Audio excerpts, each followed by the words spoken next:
Hatasız kul olmaz.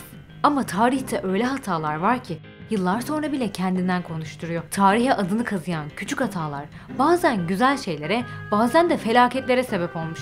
İşte tarihi bir anda değiştirebilen küçük ama büyük hatalar.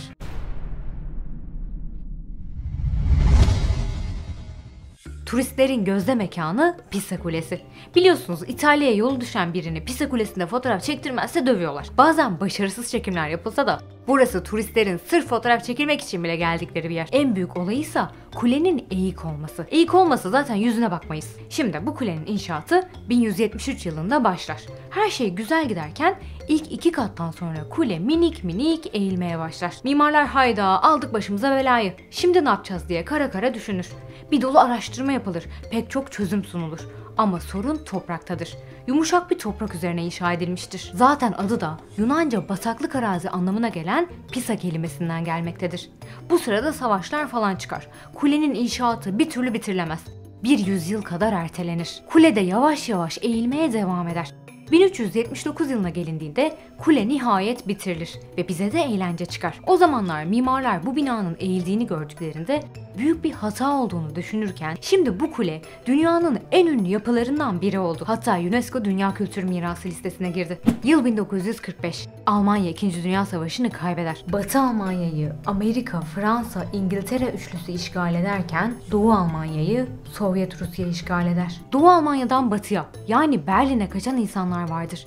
Akrabaları orada. Üstelik ekonomik olarak batı kısım daha iyi durumda. Doğu Almanya Meclisi de bu kaçışları önlemek için 1961 yılında toplanarak bir karar alır. Bu karara istinaden bir gecede 155 kilometrelik bir duvar örülür. Artık insanların doğudan kaçması engellenmiştir. Almanya'yı ikiye bölen bu duvarın adı Berlin Duvarı'dır. Duvarın örülmesinden 20 küsür yıl sonra 1989'da Doğu Almanya'da bir politikacı olan Günter Schabowski Doğu Almanya'dan Batı Almanya'ya gitmek isteyenlere artık vize verileceğini açıklayacaktır. Politikacımız basın açıklamasında seyahat düzenlemelerinin yapıldığını söyler. Seyahat düzenlemelerinden kastı vize işlemlerinin yapılacağıdır. Ama tüm basın bu açıklamadan Doğu-Batı arasındaki geçiş kısıtlamalarının tamamen kaldırılacağını anlar. Bir gazeteci bu kararın ne zamandan itibaren uygulanacağını sorar. Schabowski aldığım bilgilere göre şimdi, şu andan itibaren cevabını verir. Basının çoğu geçişler artık serbest diye kocaman manşetlerde haberler yayınlar. İnsanlar gazeteleri okur okumaz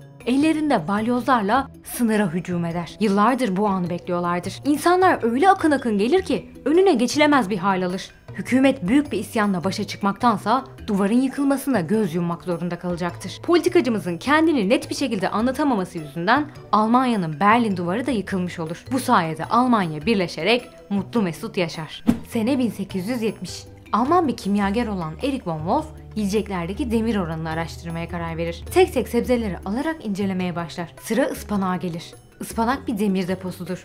100 gram ıspanaktaki demir oranı 3,5 mg'ken kimyagerimiz araya virgül koymayı unuttuğu için 35 mg olarak kalır. Yani ıspanaktaki demir oranı yanlışlıkla 10 kat fazla yazılmıştır. Diğer bilim insanları da ona güvenir ve bu bilgi senelerce böyle kalır. Ama bu yanlışlık sayesinde severek izlediğimiz Temel Reis doğdu.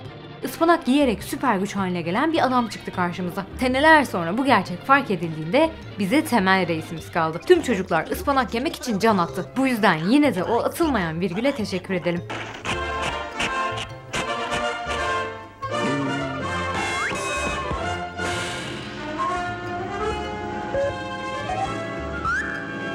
Uçakların hepsinde pencerelerin yuvarlak olduğunu görürüz. Bunun aslında bir sebebi vardır. Daha doğrusu 1950 yılında kötü sonuçlanan bir hadiseden sonra yapılmıştır. Uçakta küçük bir tasarım hatası bakın nelere sebep olmuş. 50'li yılların İngiliz yapımı The Havilland Comet. Dünyanın ilk jet motorlu yolcu uçağı. Bu uçakla beraber pervaneli uçaklar artık miladını dolduracaktır. Kometler saatte 800 km hızla gidebilmektedir. Tasarımı farklı olsun, güzel olsun istenir. O zamana göre de bu uçaklar mükemmeldir. Uçağın hizmete girmesinin üzerinden bir yıl geçer. Roma'dan kalkan komet Londra'ya gidecektir. Ama havadayken infilak eder. Bu gizemli kazanın sebebi bir türlü bulunamaz. Havacılık tarihinin en gelişmiş uçağının bile düşmesi insanları çok tedirgin etmiştir. Kometler yine de uçmaya devam eder. 16 gün sonra Roma'dan Mısır'a giden başka bir komet tekrar havadayken infilak eder. Kazalarda 50'den fazla kişi hayatını kaybetmiştir. Churchill olaya el atar. En sonunda uçağa bir test yapmaya karar verirler. önce dev bir su tankı inşa edilir. Uçağı suya batırarak basıncı test edeceklerdir. Komet suya battığında pencerelerde büyük bir gerilim oluşur. Uçağın köşelerindeki kara pencereler basınç altındayken kırılabilen zayıf noktalar olarak belirlenir. Gövde bu noktadan yırtılmıştır. Kazaların pencerelerden kaynaklandığı anlaşılınca hemen yuvarlak köşeli pencereler dizayn edilir. Böylece pencere üzerinde oluşan basınç sadece köşelere değil, tüm pencerelere dağılır ve uçak daha güçlü hale gelir. Yani yuvarlak pencereler estetik görünümden ziyade aslında çok önemli bir uçuş emniyeti gerekliliğidir. Firmanın yeni versiyon yuvarlak pencereli kometleri son derece emniyetli olmuştur. Ama artık iş işten geçmiştir. İnsanların güveni kırıldığı için de Havilland şirketinin ürettiği uçaklarla uçmayı tercih etmezler.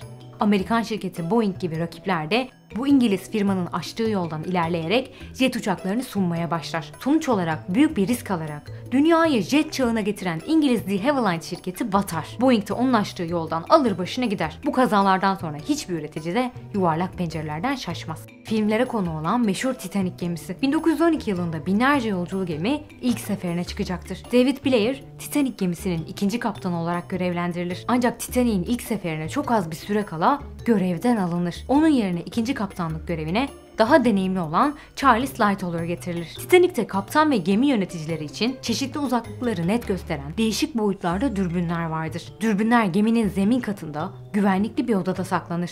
Gerek duyulunca da kaptan köşküne getirilir. Ama David Blair görev teslimi sırasında içinde dürbünlerin bulunduğu dolap anahtarını cebinde unutur.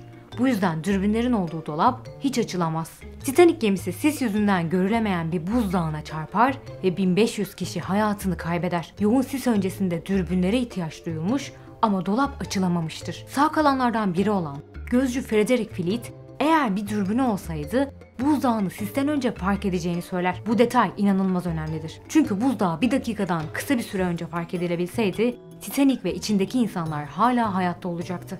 Roma'nın azılı düşmanı Hannibal Barca. Adını belki duymuşsunuzdur. Komutan tüm zamanların en büyük askeri dehası olarak tanınıyor. Hatta yaptığı savaş taktikleri ders olarak öğrencilere anlatılıyor. Kocaman bir ordusu var. Ordusunda 40'tan fazla fil bile var. Yine zorlu bir savaş yolculuğunda Alp dağlarına kadar ulaşır. Dışarısı kar kıyamet ama komutan güçlü. Ordusu da ondan güç alıyor. Komutan Hannibal Alp dağlarını geçtiğinde yolun artık güvenli olduğunu göstermek ister. Bastonuyla karların arasına doğru vurur ve olanlar olur. Bu hareketi büyük bir çığ oluşmasını tetikler. 38.000 kişilik ordusu ve kocaman filleri karlar altında kalır. Düşünün, adam 7 ton ağırlığındaki fillerle Alpleri geçiyor. Tam sona yaklaşmışken bastonuyla karlara vurması yüzünden bütün işler alt üst oluyor. Fillerinin hepsi ölür. Sadece tek bir fil hayatta kalır. O da Hannibal'ın üzerinde durduğu fildir. Adam bütün ordusunu kaybetse de yine de vazgeçmez. Zaten bu yaşadıklarından sonra nasıl vazgeçsin? Gidiyor aslan gibi Roma'nın karşısına dikiliyor ve Romalıları yeniyor. Ama bir baston yüzünden ordusunun yarısından fazlasını da kaybediyor tabi. Hitler dünyanın akışını değiştirdi. Ama Hitler'in akışını da değiştiren biri vardı. Bir öğretmen. Milyonlarca insanın ölümünden sorumlu olan Hitler aslında bir ressam olmak istemektedir. Hitler çizimler yapar ve Güzel Sanatlar Fakültesine başvurur. Ama zalim hoca onun resimlerini beğenmez. Eğer Hitler sadece ressam olsaydı belki de şu an dünya haritası çok daha farklı olacaktı. Bu adamdan bu resimlerde nasıl çıkmış, orası da hayret verici.